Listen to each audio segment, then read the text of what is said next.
Hello, everyone. Welcome to the Tech Show with Daryoush. My name is Daryoush, your host, and tonight our guests are Robert Blakely, known as the Blakester, and my friend Kurt Roskopf from Disability Channel, and Emily Goldmer from the Disability Channel, and some other groups, some And other upward companies. prosperity pathways. Prosperity Pathways as well.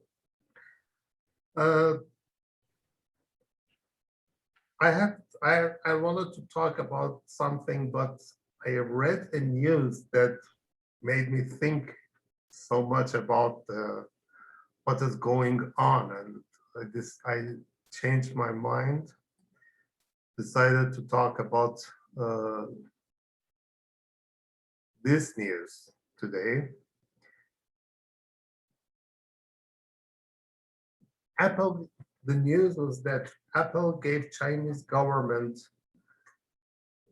access to the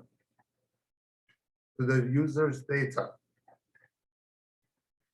in China, of course, to the iCloud data and censored applications. You can see the news in the hackernews.com, but what came to my mind was that, okay, it was a law in China that any kind of information about the people must be hosted inside the country. That is a law, and okay. But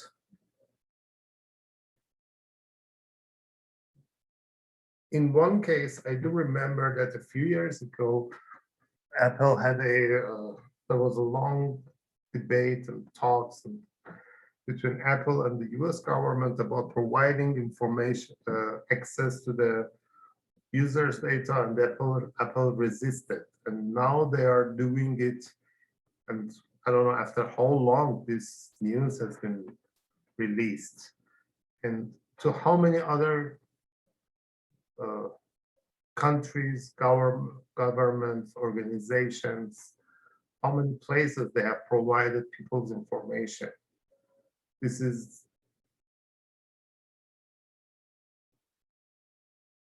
you have to think about it. I'm not interested in using Apple products, but after reading this, it makes me rethink about it more, of not using it. Robert is showing his iPhone. Yeah, you do it, but talking about Android's issues, Android security flaws, and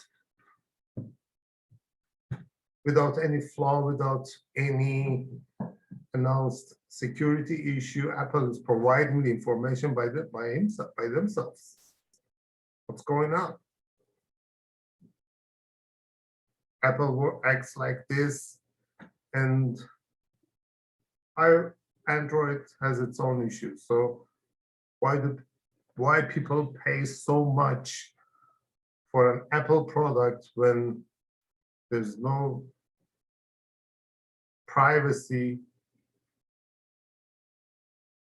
between the two products?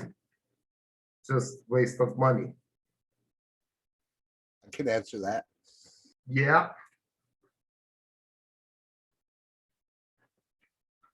Go on, Robert. Oh, it's branding. That's all it is. It's It's branding. branding, yeah. Yeah, they The just branding, but the brand. what is behind the branding? One of the things that Apple talked about for a long time was that our products are secure, it is unhackable, we do not provide any information to anyone, we keep our users' data secure. But all were talks, not in action. Well, I think just to put in a quick 2 cents from my perspective, Daryoush, is it's just like, I hate to use the correlation between Apple and Facebook. It's just like Facebook. When Facebook first started, it was actually good and people liked it. People saw your post and everything like that. Progressively, as time changes, right, so does the platform.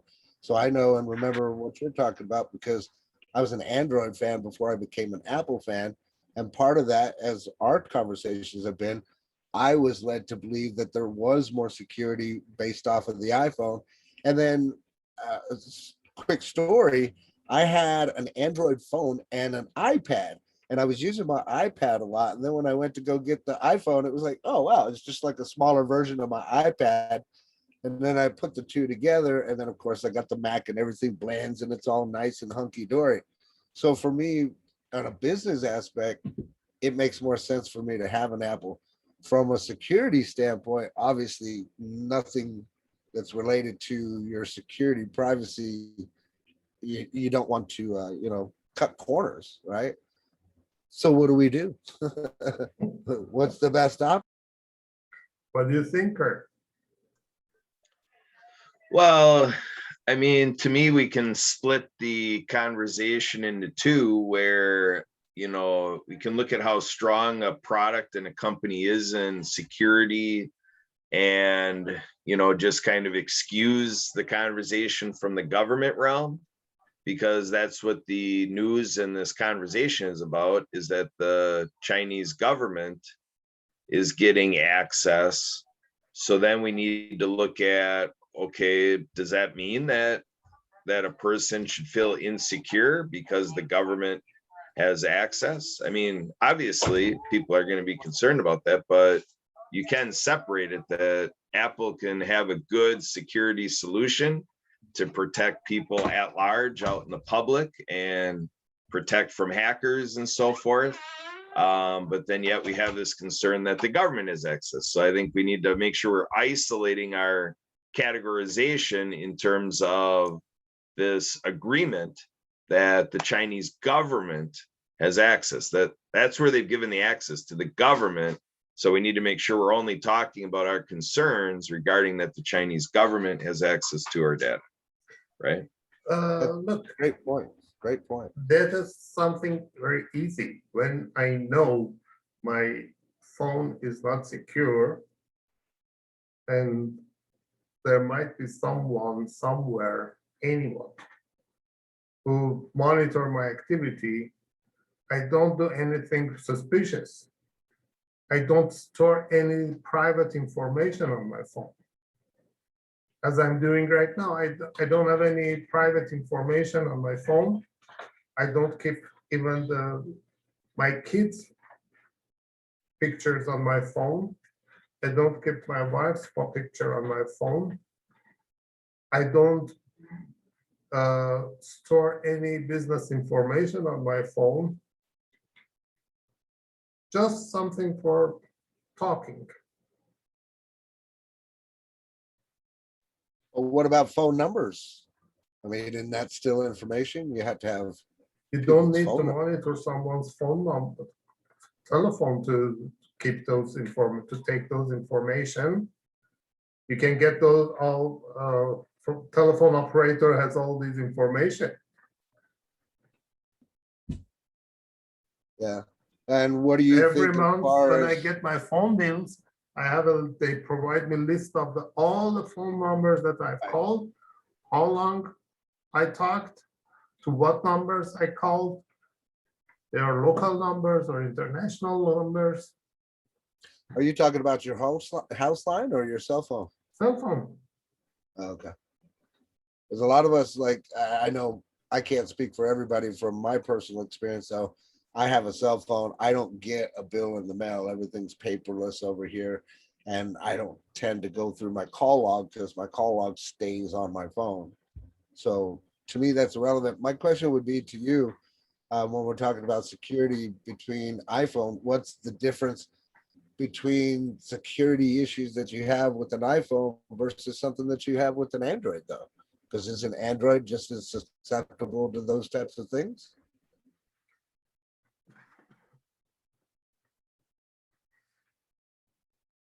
When they In fact, I thought they were more successful.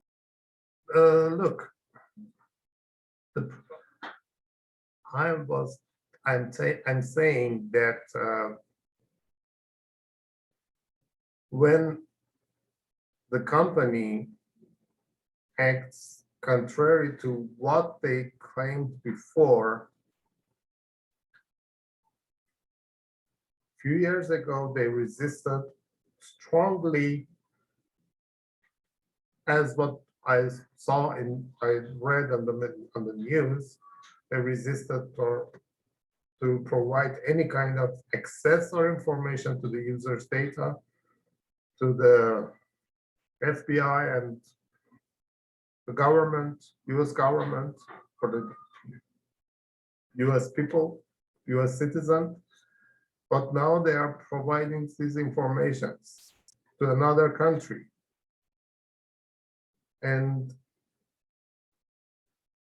what else they are doing?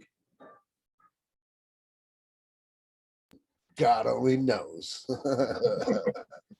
I mean, it's no secret there's an attack on America right now, especially so. And I don't want to change the topic, but there's no secret, you know. Okay. And let's go back to our uh, sales psychology. Picks and X's. What is that? Well, I know that I've talked a little bit about this before. In fact, you know, most of the times when I come on here, we have these types of discussions. You know, I've been asked before, well, how do you come up with your content stuff? I tend to go with what's relative to what I've seen around me. And, you know, based off of the information that I gave out, we talked about in my private Facebook group, I wanted to kind of dispel a few myths and then a little bit talk about picks and axes and what I mean by picks and axes, because I always go back to relating it to the California gold rush in the United States, because even if you live in Armenia, I'm sure you've heard of it. You know, there were Yeah. thousands of people that went because of this promise of gold. And there were a lot of people that didn't make anything. They didn't find any gold. In fact, many of them suffered. You know, many of them even died, right?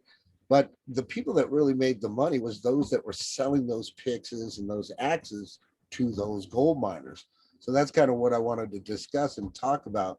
You know, when you're looking at network marketing or any product in general, what is your product and who does it actually serve is something that we need to think about.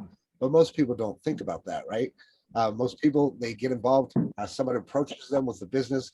If they're open-minded enough, they join that business without even thinking about or having the first inclination of who it is that they have to talk to, right? So I had mentioned that I learned 10 years ago. This is what really struck me. Actually, it's 11 years ago now, when I was in a health and wellness product company. And I learned a lot about health and wellness there. The biggest thing was just hydration, right? So there's all these different products that are out there on the market. And if you're in the health and wellness industry, don't get me wrong, I'm not bashing your company or your products, but a lot of products that are out there are nothing more than what we call band-aids, right? So you can slap a band-aid on all you want. It's not gonna, you know, it's not gonna take care of the problem. All it's gonna do is cover it in essence, right? So with the product that I ended up going into and learning about, it was a product that everybody could actually use. So the more that your product can benefit people, the more people that you can talk about it too. But talking about product importance, you have to know, like, what is your product? Is it a pick and an axe, or is it the gold that's in the ground? And if it's the gold in the ground, well, how are you going to teach your people to get that gold out of the ground? You probably need to have some picks and axes, right?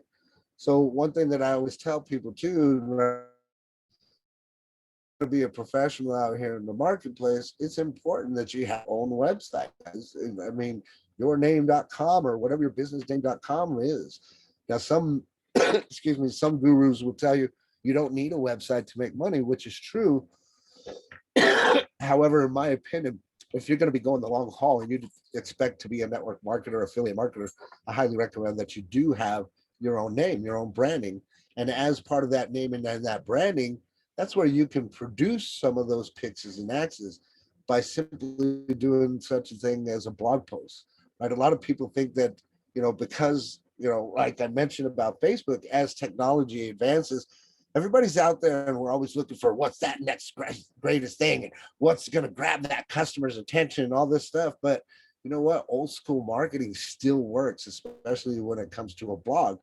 But most people, what they'll do is they'll put out that blog post and then they'll just post their content up on Facebook, for example, and nobody's going to read it, right? So instead of doing that, I would recommend that if you're going to do some type of blog post like that, before you post it, actually post on Facebook and say, hey, I'm finishing up a blog about yada, yada, yada, whatever the case may be. Who wants to read it? So gain some traction before you even post is what I'm saying. But some of these old school methods, like blogging, are really simple things that you can do, but you can't blog if you don't have a platform to blog on, right? Now, when you look at blogging, right, sure, you can go out there and you can get the free WordPress edition, although it's going to be tagged to WordPress and it doesn't look that good for people that actually know what the heck's going on. They can tell that it's a free website, right? So believe it or not, all these little nuances make a world of difference. And if you have one or two of those different nuances off, then you're going to get mixed results.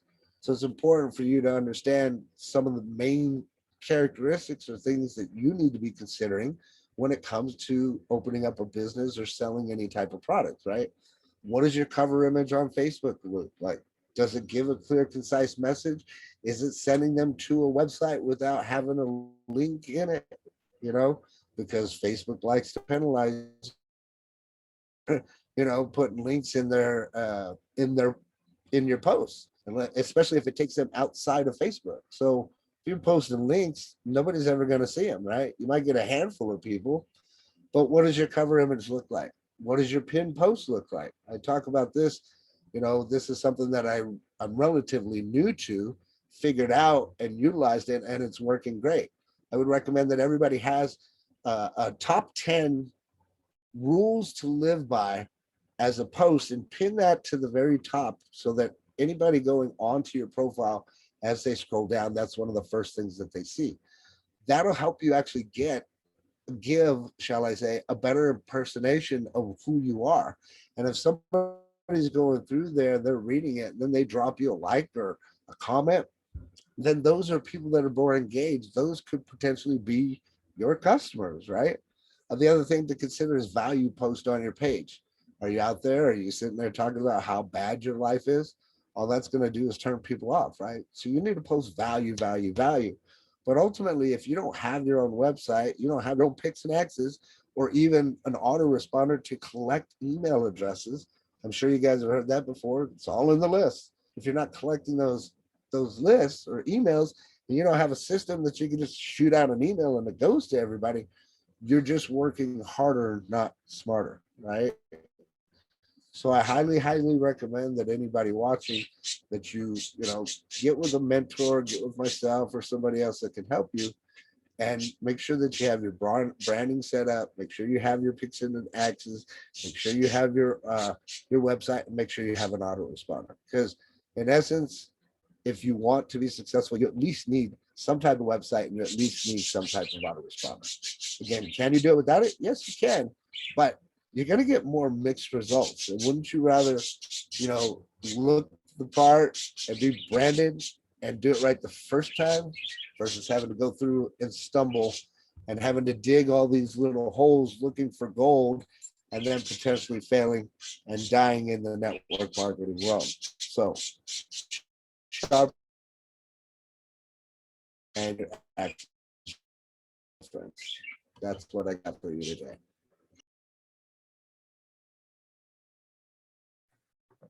Thank you, Kurt. Thank you, Robert. Kurt, you have started the disability channel at the Happy Neighborhood Project, right? Yeah. I'm involved in both. Yeah, I'm working with the Happy Neighborhood Project to help do my work with the disability channel. Correct. Would you introduce us what you do at this channel and how people can join, or what is the mission of this channel?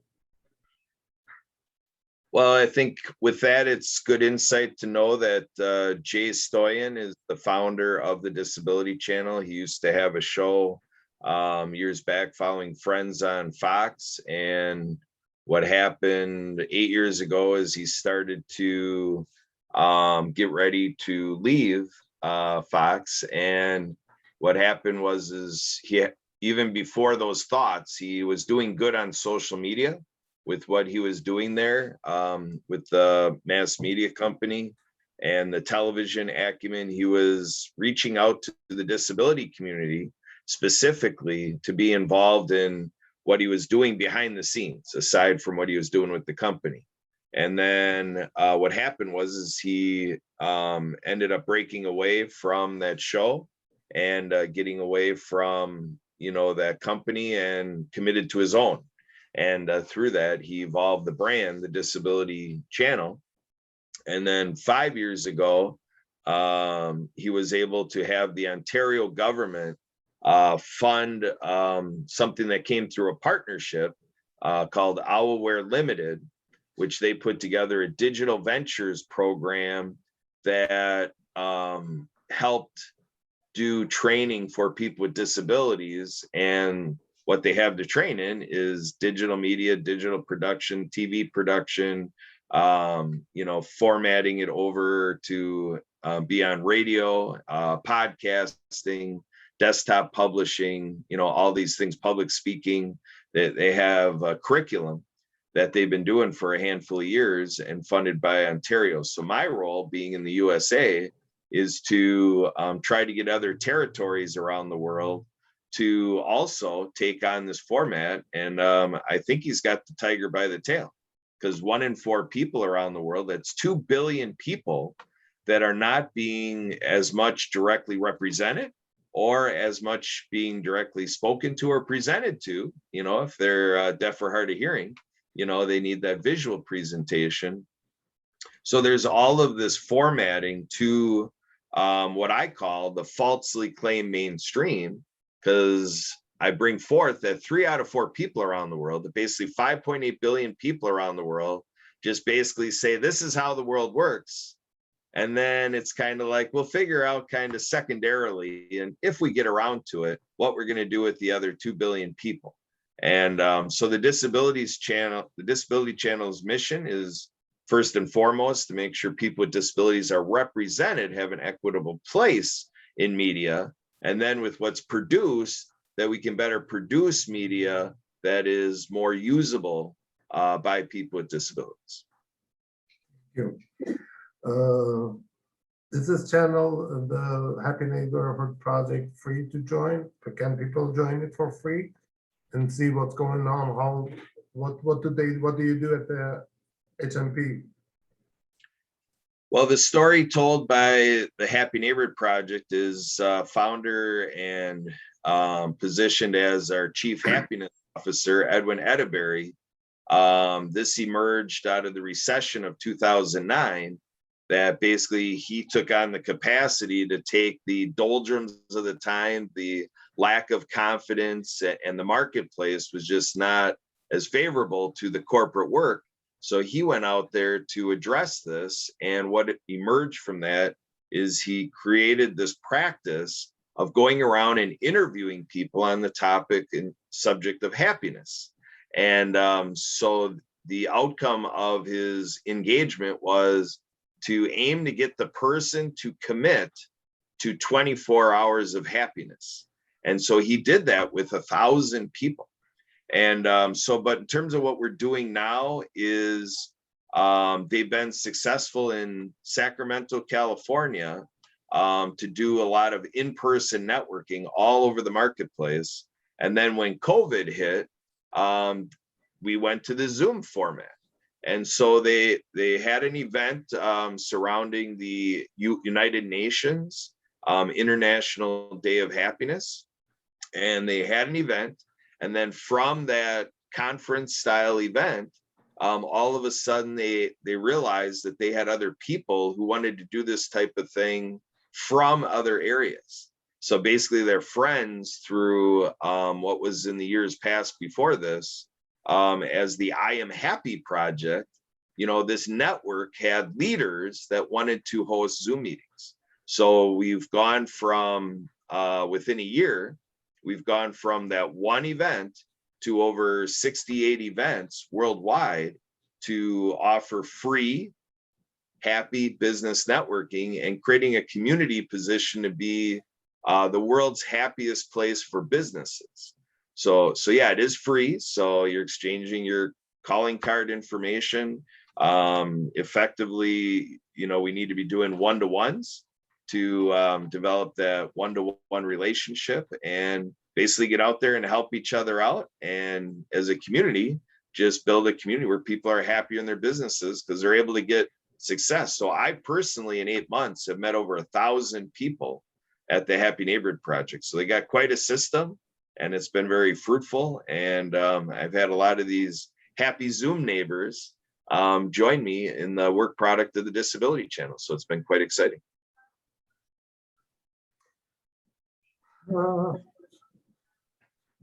Thank you. There is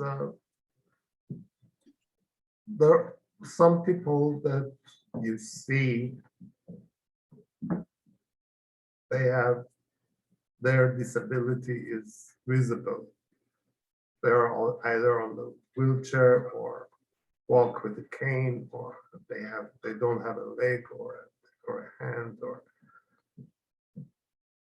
such kind of visual disabilities that can be seen, and some kind of disabilities cannot be seen, like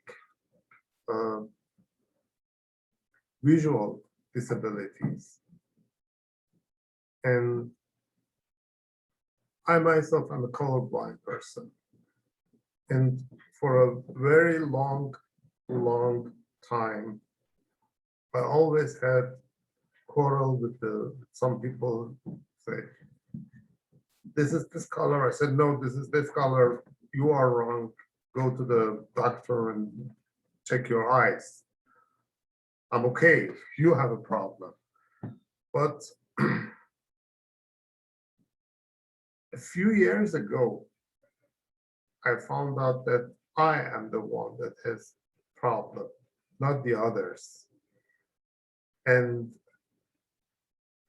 when I tested my eyes, then I figured out that not only I have, of course, I have astigmatism.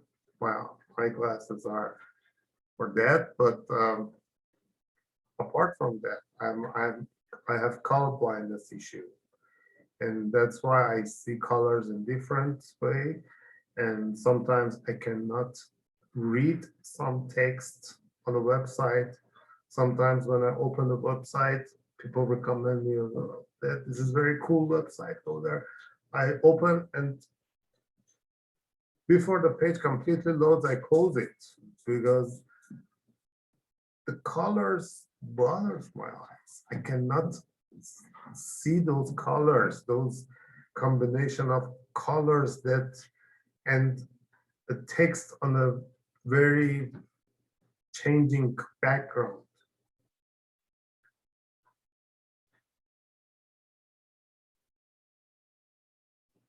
Knowing this came to my mind that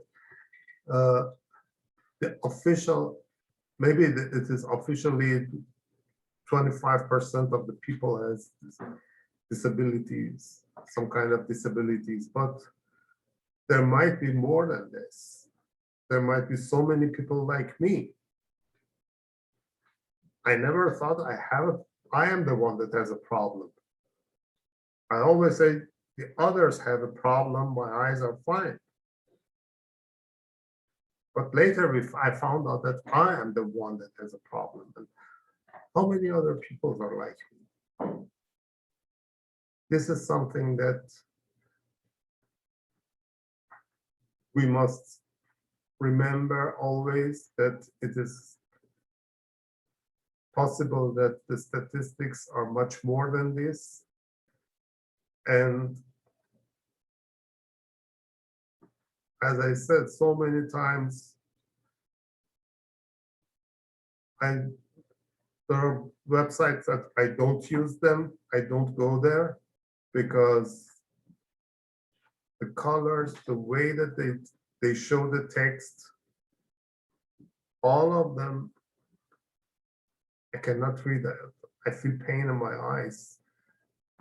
I don't know how to explain how I feel, what happens to my eyes when I see those things, that page.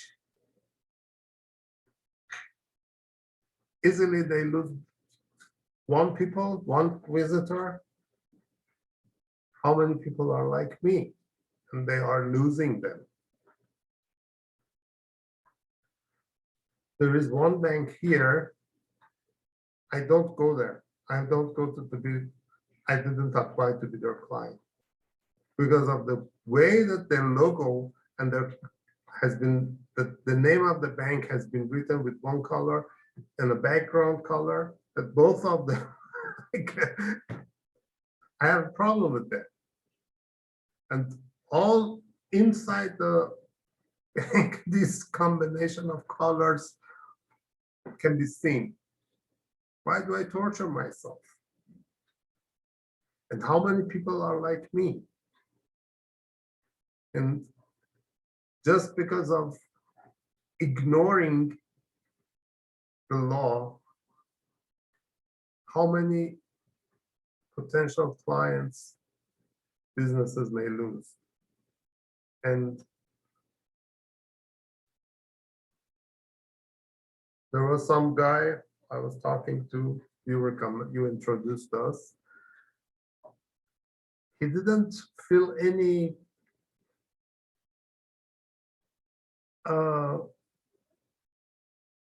he completely ignored the disabled people. And his logic was, why do I have to consider this 24%, 25% and ignore 75%? This is not ignoring 75% and considering 25%. This is considering 100% of the people. This is the difference. Not all disabled people are those who are on the bed that cannot do anything. There are people that work. So many call centers are using disabled people. I saw a blind person who was working on an old call center. He didn't need the eye to see the buttons. He was acting professionally like someone who can see. And he was in charge of the call center of a big company. How many people are like him? So many. When you contact to the support center of some other website or a company, do you know him or her? Have you seen him? So many of them might be a disabled person. And these people are part of the society. And they're part, and they live among us.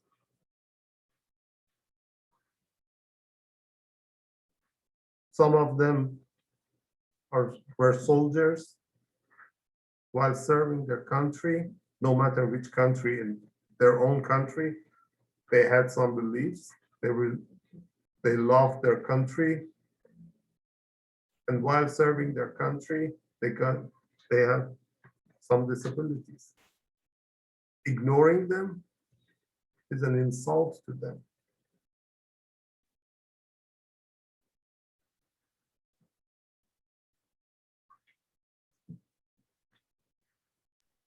As a veteran, I concur. Okay, our time is up. Thank you everyone for joining us. See you next week. Have a good weekend. Toot toot, love you, bye-bye. Bye.